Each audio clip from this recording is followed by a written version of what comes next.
Hello, I'm Jodie and I'm here with Daniel. And between us, we've been doing some thinking about the words we use in social care and why they're important and the impact that those words can have.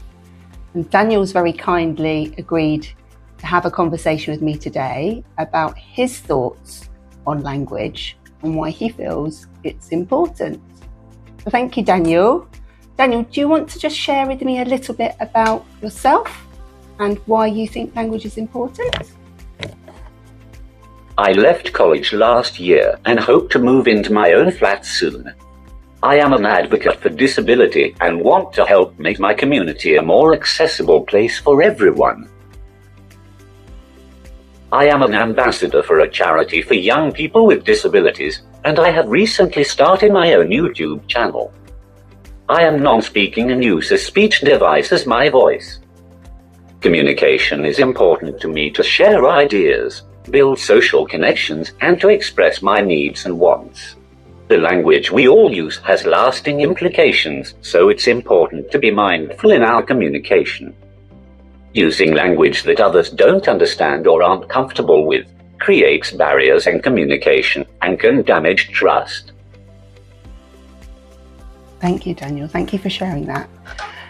So can you tell me a little bit more about why you think words matter so much? The words we use in social care are important because they show how people are viewed by professionals and care providers. The wrong words can reinforce stereotypes, create barriers, and make people feel less important and less in control of their lives. Using kind, respectful, and clear language helps build better relationships by making people feel valued and understood.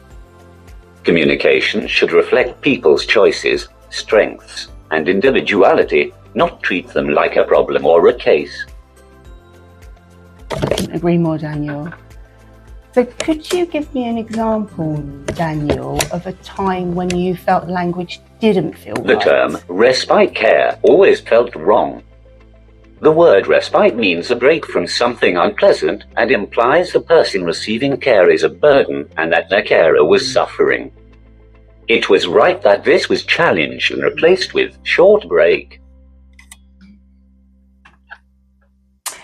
And Daniel, we also had a chat about some of the silly social care jargon that we use and the words that maybe feel like more like service speak. So things like accessing the community and mobilising. What's your thoughts on those words?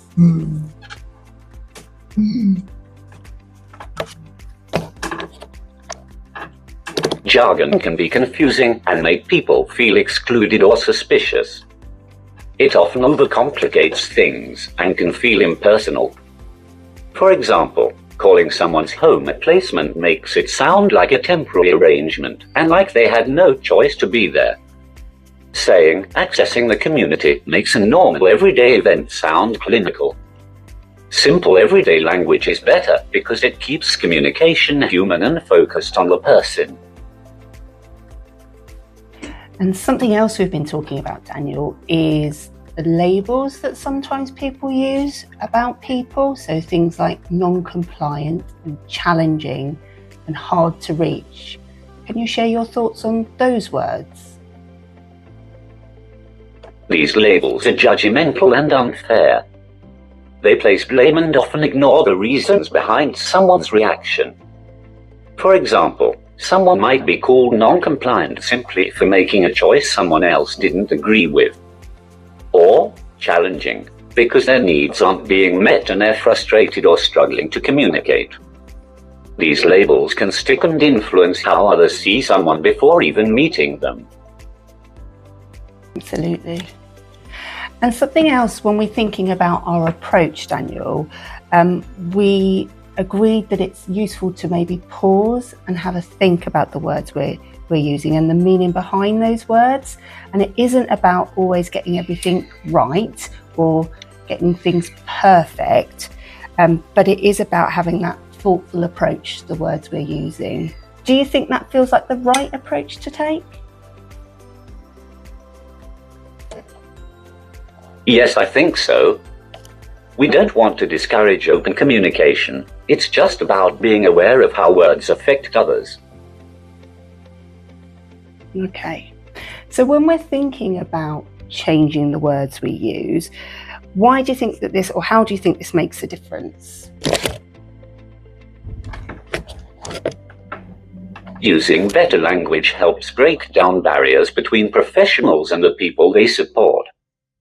Poor language can make people feel judged, controlled, or excluded from decisions about their lives. Thoughtful language can restore dignity, give people a sense of control, and build stronger relationships. When people feel involved and respected, they are more likely to have a better care experience and live better lives. Absolutely. Okay, well, all that's left to say is thank you then, Daniel. Thank you for sharing your views. It's really important to hear your perspective on this, and I feel like you have a lot of really important points to make, so thank you.